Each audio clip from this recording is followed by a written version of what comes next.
Welcome to the Profitable Mini Farm. This is episode number 1.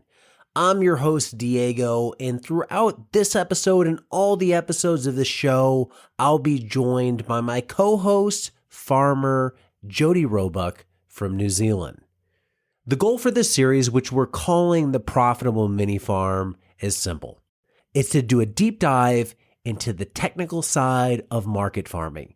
How to grow crops, how to harvest them, how to treat your soil. All the growing side of things is what Jody and I will be digging deep into as we progress through the series over the next year or so. The goal of this show is to help you become a better farmer, whether you're a new farmer just starting out or an established farmer who's trying to just refine what you do, get new ideas, or just nerd out on all things farming. We want to give you the information that I haven't really done on this podcast in a long time. For the new farmers, you're going to get a lot of basics right out of the gate, how to lay out a farm, how to lay out your beds, how to crop plan, all those things. For the more experienced farmer, hopefully these conversations will help you think about what you're doing on your farm in a different way. Today in episode 1, it's going to be an introduction to Jody, what he's about, and what his farm is like. As we progress into future episodes, we'll go a lot deeper into farming. If you want to hear more about a specific topic, let me know via Instagram at Diego Footer. Today's show is brought to you by Paper Pot Co. That's my company. Paper Pot Co. is your source for high-quality farm tools. From the paper pot transplanter to the industry-leading quick-click seeder, we have a variety of tools to make your job on the farm. For those of you who've supported us throughout the years, thank you so much. And for those of you new to market farming, check us out at paperpot.co. We have a lot more than the paper pot transplanter, and we have a ton of new tools coming in 2023. Follow along and learn more at paperpot.co. And if you're located in Australia or New Zealand, check out ActiveVista, linked to in the description below, for farm tools in that part of the world. With that, let's get into it. The first episode of the Profitable Mini Farm with Jodi Roebuck. Jody, at this point in your market gardening career, how would you describe your style of farming? We've definitely got our own style. That kind of is built from my experience in the last 20 years from working with so many different people. I think, Diego, if I had to select out 2 growers that have been a real big impact on us out of hundreds. If you put Curtis Stone in a blender with John Jevons and then added my design background into that, that'd be our style. So the sustainability principles from John Jevons mixed with the fast DTM crops with Curtis, that's been the 2 biggest influences that we've merged together. And it's only in the last 6 years that we've even begun to start selling crops and begin making anything profitable. Prior to that, we were just really focused on sustainability. But I'll be honest, it got to a point where I was working just with hand tools, a rake and a fork, and you get pretty tired at the end of things when you're not making any income. Back then, I was also working off farm in farm-related jobs. Yeah, in regards to John, I'm a big fan of his work as well. What part of his system do you think doesn't translate into market farming? Is it the intensity, reliance on hand labor? What is it? No, I think the hand labor and the intensity has been the making of our farm. Like our design, Maud Helene commented on our farm and she said everything is so tight. And that means we've chosen no turnaround space for large, like tractors. We don't use them. Tiny paths. We've got room to expand, but the design of our farm is super intensive, like tiny paths, super deep living soils, really intensive planting. Plus, we've applied systems which will cover more, like, lean manufacturing, holistic management, decision making. So the intensive part of it, we haven't really changed much from my strong influence from John Jevons. I've worked with John for now 20 years. And this is a big call. After being closed system for about 10 years, we were growing in the off season 100% of our garden in cover crops and according to John's principles, growing them to maturity. So we're growing as much carbon on site as we can. We'd already deepened our soils, and we're on a subsoil. We'll come back to that. A hard pan, no organic matter. That was our starting point. So we deepened our soils, and I did about 10 years of cover cropping and seed production during the growing season. And my take on it is there's not enough time with hand tools, and we don't have enough resources to grow all of our own carbon in-house. So we did that 10 years. These days, and we'll cover this in another podcast, and we'll do it with videos too, we only do one cover crop at the end of our succession, and that's actually a financial cover crop. I love the saying, you can't be green if you're in the red. So we do field pea shoots. We harvest the peas for our salad mix, and that gives us a huge amount of organic matter into the ground.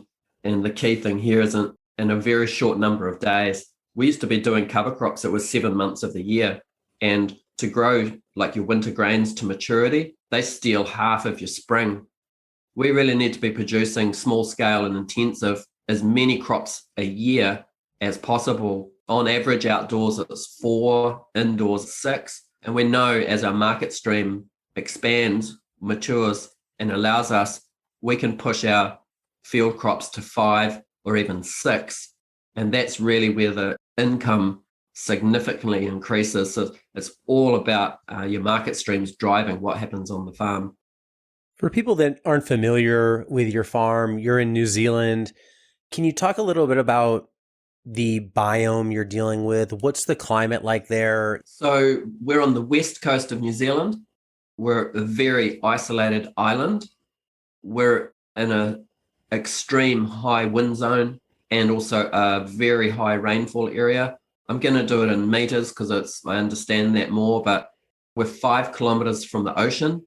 We're on a peninsula that's made from insane amounts of volcanic activity, like very abrupt explosions. The mountain next to us is still alive. Our whole peninsula is made from multiple explosions, and so we're called the energy province. So we're the most western part of New Zealand. We stick out into the ocean. There's nothing between our farm and Australia apart from ocean. So the saying here is 4 seasons in one day, and that's year round. We can get anything from a deluge of rain to an extreme wind event the following day, any time of the year. So tracking the weather is super, super important. We're 10 kilometers from New Plymouth. That's our largest town near us, 80,000 people there. Again, we're 5 kilometers back from the ocean, so we miss the salt wind. And we're in an open valley, so it's quite a wide valley. It's elevated 20 meters above our river boundary, and we're protected from our trade winds, the southwest westerly, that can blow sometimes for 6 months, which is super nice to be protected from the wind that way. But no matter how much shelter we put in, we're super exposed when the wind comes back the other way from the southeast or the east. Our starting point in 1975, we knew this before we bought the property. The previous owners cut all our topsoil off. So our starting point, probably to flatten it out to make a nice hay paddock. So our starting point was extremely compact mountain ash subsoil with no organic matter. And we just built our production up by deepening our soils, doing a lot of composting, and all of this is straight out of John Jevons stuff. So we haven't changed anything apart from we've backed off from growing all our own carbon in-house, but we're still, with our bed preparation, our propagation, our intensive planting, our composting, we haven't changed. We've adapted, but the principles really come from John Jevons. And I guess I wish I wasn't saying this, but I'm pretty confident I'm probably one of the only, or there may be a few others, John Jevons alumni that has turned the principles to also make it profitable. And that's been motivating to see the lift in the income every year from the same land area. It's very, very wet. Sorry, I'll do Celsius, but it's on average, it's wet and windy, very little photosynthesis. It's overcast, windy and raining. And so there's not a lot of change in the temperatures unless the sky's clear. But it's about 7-8 degrees overnight, and it's about 13, 14 during the day. 8 degrees is 15, 45 degrees Fahrenheit, and 13 is like 55. So you're right in there. Do you get frost? Very seldom. We might get one a year. This winter we haven't had any because it not been silly, but we can't get frost when it's raining or it's overcast. So one year we got 15 frosts. That's 1 in 10 years. Usually we get 1 frost a year. We're quite happy to get a frost, not because it kills the bugs, but because we get to see the sun and we get for us, photosynthesis is magic. And I've worked a lot in the dry climate, and I understand they've got the same thinking, but they're looking for precipitation. Yeah, you and I have known each other for quite a while, maybe going back 5, 6 years now. And, we've done some past podcasts, and you reached out to me about wanting to do this series of podcasts to talk about your method and style of farming. Why is that? First, I'd just like to give a big shout out to the work, Diego, that you did with Curtis Stone, especially the 2016 series on Farm Small, Farm Smart. I haven't seen such great content, so detailed, with what's making the possibilities in small scale to really lift the income. And I think, we love to talk about turnover, but really after your running costs, what you have left, your profit, is quite a different conversation. There's not a lot of people talking about the numbers. I really like numbers. And I think the influence from Curtis's work has been phenomenal in helping every grower increase their income on a small area, or even if you're a couple of acres, to really lift your production with the fast crops. And we're going to, in future podcasts, talk about quantifying, tracking, and the numbers. But for me, the most significant thing, well, I'm not hearing people, look, for example, if you talk about this year, our sales, I'll just choose a crop, tomatoes. This year, tomatoes was our most profitable crop. The way I like to look at measuring crops is to divide your income from your total season by how many days it took to grow, and to put this into a spreadsheet and to measure crops by how much they pay you per day. And quite often I see people saying this was our most profitable crop, but I think the way to be presenting that is this year total sales were the highest, let's say in tomatoes. In short, the faster it grows, the more profitable it is, because you're making more per day and you can get another crop in there straight away. So we're flipping beds immediately year round. We're on average 4 crops a year, sometimes more. And as our market streams matured, we think we can lift that to 5 crops a year by dropping some of the crops that are less profitable for us. So that's our way that we're measuring our performance. And when we started, I'd already worked on so many farms, but I worked on Curtis Stone's farm, both of JM's farms, Alec Coleman, Ray Tyler, a bunch of other growers. And we just took Curtis's model of fast crops and started with about 18 crops. In hindsight, I would have started a year first season with microgreens, but we took a year to get started with them, double by weight the volume of our field salad. It's pretty significant. And the only way we sell microgreens in a conservative dairy farming region is by combining them with the field salad.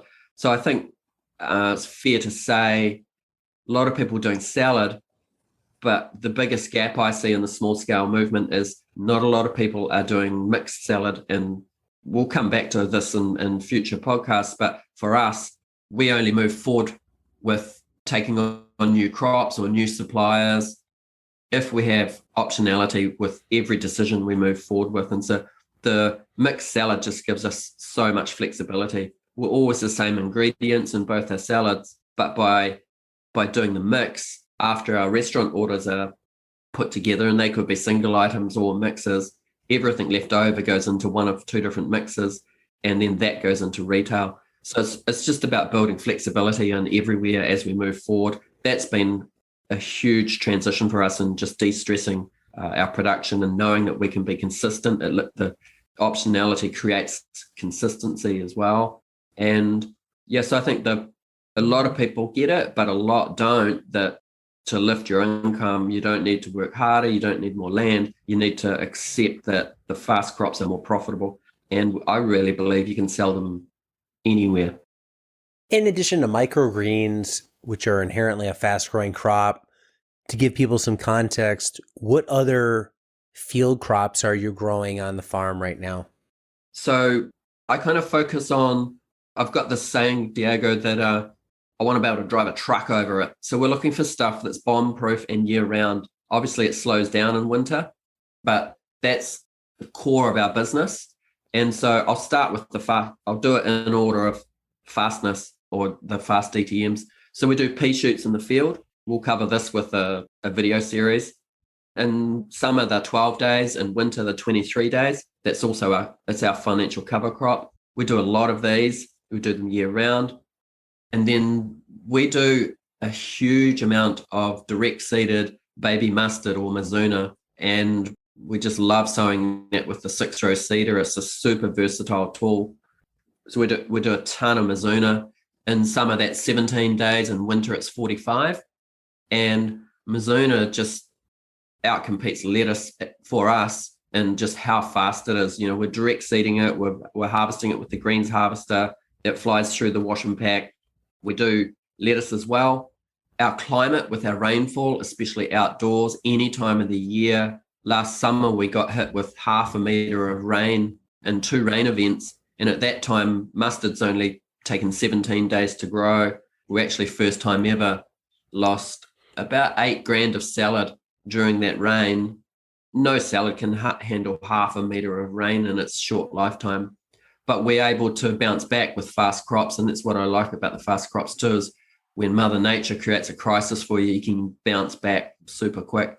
We do Tokyo turnips. We do radishes 9 months of the year. We do coriander year round. We're just direct seeding that, harvesting it with a rod and selling it bunched.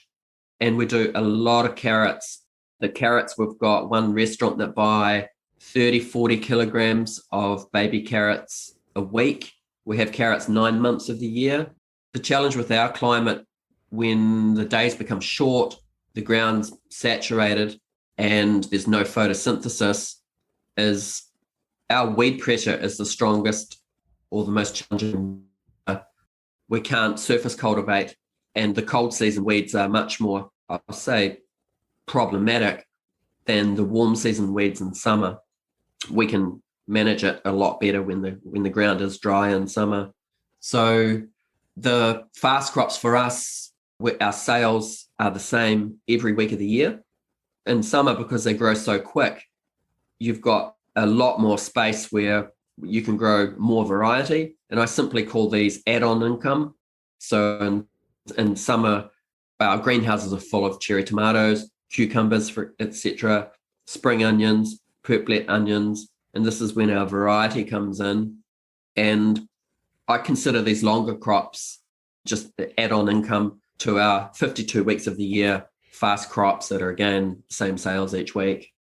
You've really got the system dialed in now. And with your approach on fast-growing crops, how have you blended, say, the biointensive method approach of John, which uses wider bed units, with a traditional market garden style that uses 30-inch beds? So our original garden beds we started forming in 2007. They're a standard John Jevons bed. They're a 100 square foot bed in total. Sorry to do feet and meters in the same sentence. They're 1.5 meters wide, 6 meters long. And we've got about 50 of those beds. And I double dug them once. And then I met Curtis Stone and JM. They hosted an event on our farm, invited me to work on their farms. And I came back with the vision of establishing the market garden, wash and pack, and the market streams. And all of our new beds, as we develop, are standard 30-inch wide. And they're kind of a half unit of a larger farm. So they're approximately 50 feet long. The small beds for us are really nice with flipping beds so fast. So that's our standard unit, 30-inch by 50 foot. And as we expand on, put in new areas of production, because we're on a severely compact subsoil, a lot of compaction, no organic matter, we're now using a fork that I've developed called the Roebuck fork. And we're not double digging initially we're just working from the surface down, aerating the soil. So our double dug beds are 600 mils deep, and our market garden beds 450 mil deep. It's a lot less work and a lot less, in some ways, less disruptive and more ergonomic to develop them with. It's like half of a broad fork, the fork that we've developed. So we still treat all the beds the same. The only thing the wide beds don't like is the paper pot transplanter. And they're so short, it just doesn't make sense. But otherwise, we use red path hoops, insect nets.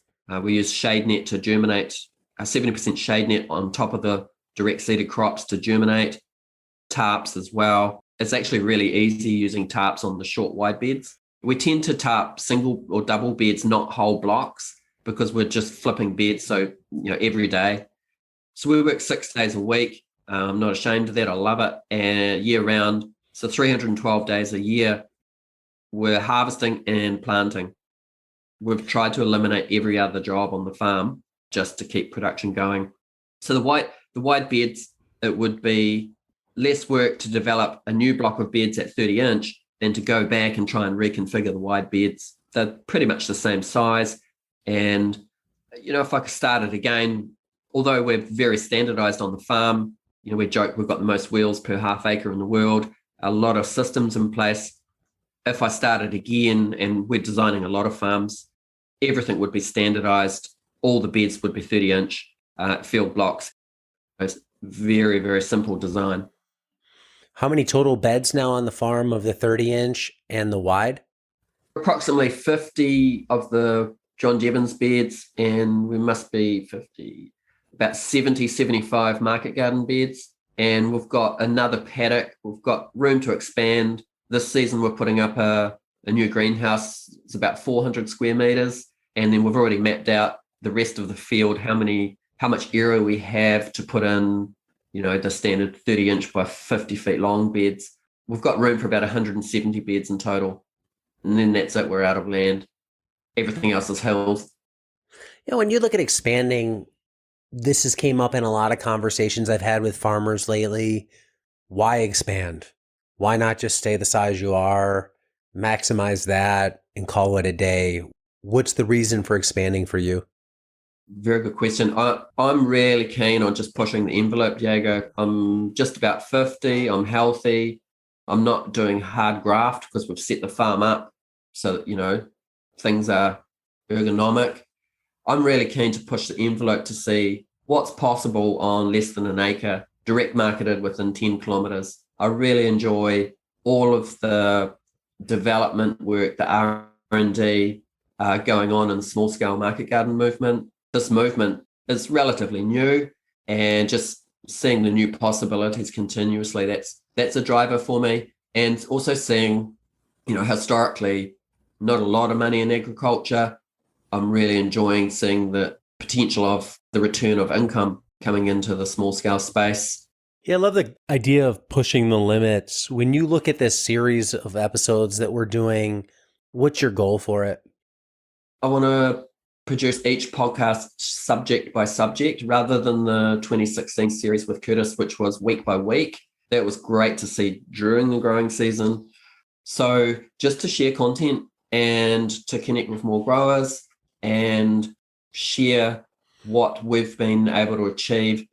And, it's through dedication, but it's also through my travels and being able to work with so many great growers, world-class growers all around the world. And just the experience that I've been exposed to, we're just keen to help as many growers as possible. That's our gig. If you're struggling with profit, we're keen to help. What tools, farm design, you're starting, new growers. We train about 150 growers on our farm each year. They travel a long way to come.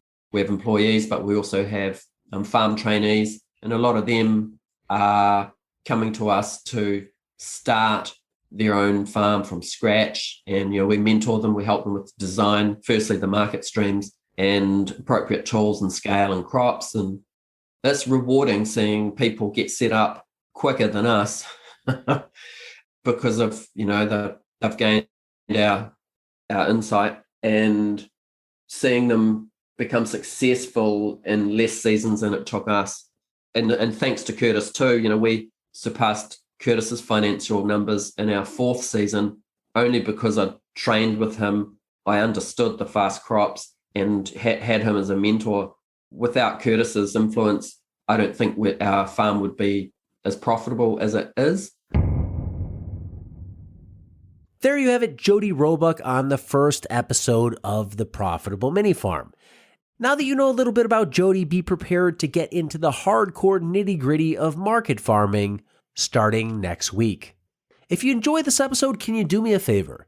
Take a minute and leave a review on iTunes. That may sound insignificant, but believe it or not, those reviews really matter. So while it only takes you a minute, the results of that minute matter a lot to us. So please leave a review if you enjoyed it. That's all for this one. Thanks for listening. Until next time, be nice, be thankful, and do the work.